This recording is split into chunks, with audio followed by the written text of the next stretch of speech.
17 جون ہے شہداء model town کی شہادت کا دن، اور اس سے بڑھ کر سیدنا مولا علی المرتضیٰ کرم اللہ وجہ الکریم کی شہادت کا دن ہے۔ اصل بات تو بڑی بات یہ ہے، ماڈل ٹاؤن کے شہداء نے تو سیدنا مولا علی شیر خدا اور دیگر عظیم شہداء اسلام کی پیروی میں شہادت کی، اور تیسرا پہلو ہے اعتکاف جس کی ٹرانسمیشن ہو رہی ہے، اس میں بھی ایک شہادت ہے۔ ان تین ایونٹس کے اندر شہادت کا تھیم کامن ہے۔ لوگ شہادت کا معنی بالعموم صحیح طریقے سے سمجھتے نہیں ہیں، اس کا ادراک نہیں۔ شہادت کہتے ہیں گواہی کو۔ میں بڑے مختصر طریقے سے چند لفظوں میں، تاکہ آپ اور باتیں بھی کر سکیں، یہ سمجھا دیتا ہوں۔ شہادت بیسیکلی اس کا معنی ہے گواہی، اور جو شہید ہوتا ہے وہ گواہ ہوتا ہے۔ اب وہ گواہی کیسی ہے اور شہید گواہ کیسے ہوتا ہے، یہ سمجھنے والی چیز ہے۔ ہم عرف عام میں جو جان دینے والے ہیں اللہ کی راہ میں یا کسی بڑی کاز پر، ان کو شہید کہتے ہیں، تو وہ گواہ بنتے ہیں اپنی جان دے کر، وہ اپنی زندگی دے کر گواہ بنتے ہیں، جان دے کر، اللہ کے لیے، اپنے وطن کے لیے، کسی بڑی کاز کے لیے وہ جان دیتے ہیں، حق کے لیے باطل سے لڑ کر، تو وہ جان دے کر گواہی دیتے ہیں کہ یہ حق ہے۔ اور ایک شہادت یہ ہے کہ انسان زندہ رہ کر اپنی زندگی کو گواہ بنا لے کہ اللہ حق ہے، یعنی زندگی خدا کے سپرد کر دے۔ تو شہید ہونے والا جان خدا کے سپرد کر کے گواہ بنتا ہے، اور اللہ کا نیک صالح بندہ زندگی ساری اللہ کے سپرد کر کے گواہ بنتا ہے۔ تو دونوں شہادتیں ہیں۔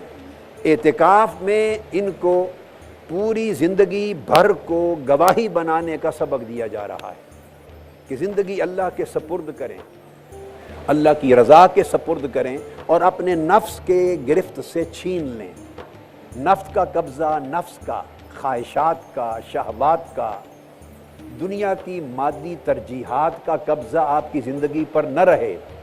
زندگی کو رہا کروا لیں باطل کے قبضے سے، زندگی کو رہا کروا لیں نفس اور شہوانی تصرفات سے، اور اللہ کے سپرد کر دیں، اللہ کی رضا کے سپرد کر دیں، اللہ کی قربت کے سپرد کر دیں، اور ثابت کر دیں کہ باری تعالیٰ میں زندہ رہ کر بھی صرف تجھے چاہتا ہوں اور مرتے ہوئے بھی تجھے چاہتا ہوں، سو میری زندگی بھی تیرے لیے اور میری موت بھی تیرے لیے۔ سو زندہ رہنے والا بھی شہید ہے، جان دینے والا بھی شہید ہے۔ اس لیے حضور علیہ السلام نے فرمایا کچھ شہید ایسے ہیں جو اللہ کی راہ میں لڑ کر جان دیتے ہیں، وہ تھوڑے شہید ہوتے ہیں، اور فرمایا زیادہ شہید ایسے ہیں جن کی موت تو بستروں پر آتی ہے گھر میں، مگر خدا کے حضور شہداء قرار پاتے ہیں۔ صحابہ کرام نے پوچھا یا رسول اللہ، وہ اپنے بستروں پر مرنے والے وہ کیسے شہید ہو گئے؟ فرمایا انہوں نے اپنی زندگی خدا کے سپرد کر دی تھی، اس لیے وہ شہید کا درجہ پاتے ہیں۔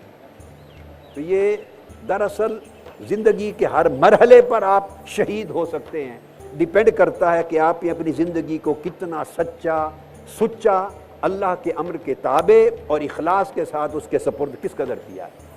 ڈاکٹر القادری صاحب، آپ نے جس طرح بڑی خوبصورتی سے شہادت کا بتایا اور تینوں چیزوں کو جوڑا، اب یہ انقلاب کی بھی آپ بات کرتے ہیں، تو اس میں انسان کے اندر بھی یہ جس طرح آخری اشرا ہے، میں چاہ رہا ہوں انقلاب کے بارے میں آپ کچھ ایسی بات ہمیں بتائیں کہ وہ بھی آپ ریاست میں بھی انقلاب کی ضرورت ہے، ہمیں اپنے اندر بھی انقلاب کی ضرورت ہے۔ انقلاب ایک باطن میں بھی ہوتا ہے اور ایک ظاہر میں ہوتا ہے، اور اگر باطن میں انقلاب نہ آئے تو ظاہر کا انقلاب کبھی واقع نہیں ہو سکتا۔ ظاہر کا انقلاب باطنی انقلاب ہی کے نتیجہ کے طور پہ آتا ہے۔ یعنی آپ معاشرتی سطح پر جو معاشرتی انقلاب لاتے ہیں، معاشی اور اقتصادی انقلاب لاتے ہیں، تعلیمی اور تہذیبی اور ثقافتی انقلاب لاتے ہیں، معاشرے میں بھی جو انقلاب آتے ہیں اس کا ایسپیکٹ جو بھی ہو، فرینچ ریولوشن ہو یا رشین ریولوشن ہو یا چائنیز ریولوشن ہو، اس باہر کے انقلاب سے پہلے سب سے پہلے فکر میں ایک انقلاب آتا ہے.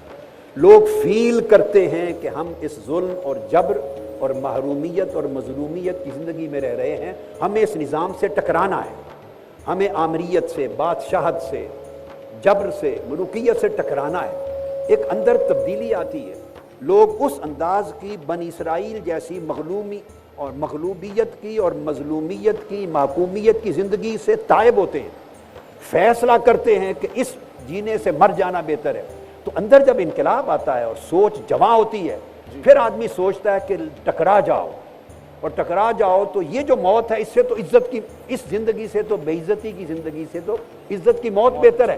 نتیجتاً پھر وہ انقلاب کے لیے لوگ اٹھ کھڑے ہوتے ہیں. لوگوں کا فکر بدلا جا رہا ہے, ان کے ذوق بدلے جا رہے ہیں, ان کی ترجیحات بدلی جا رہی ہے, انہیں یہ سوچ دی جا رہی ہے کہ دنیا پر آخرت کو ترجیح دیں, اور انہیں آسودگی پر فقر کو ترجیح دیں, اور بے عزتی بغیرتی کی زندگی پر غربت اور افلاس کی غیرت کو ترجیح دیں, اور ہاتھ پھیلانے کی زندگی پر خرچ کر دینے کو ترجیح دیں, اور باطل کے ساتھ سمجھوتا کر دینے کے مقابلے میں ظلم سے لڑتے ہوئے گردن کٹوا دینے کو ترجیح دیں. جب اندر ایمان مضبوط ہوتا ہے اور باطل سے سمجھوتے کا فیصلہ انسان توڑ دیتا ہے اور حق کی خاطر جیتا اور حق کی خاطر مرنے کا فیصلہ کرتا ہے, پھر باطن کے انقلاب سے سوسائٹی میں انقلاب آتے ہیں.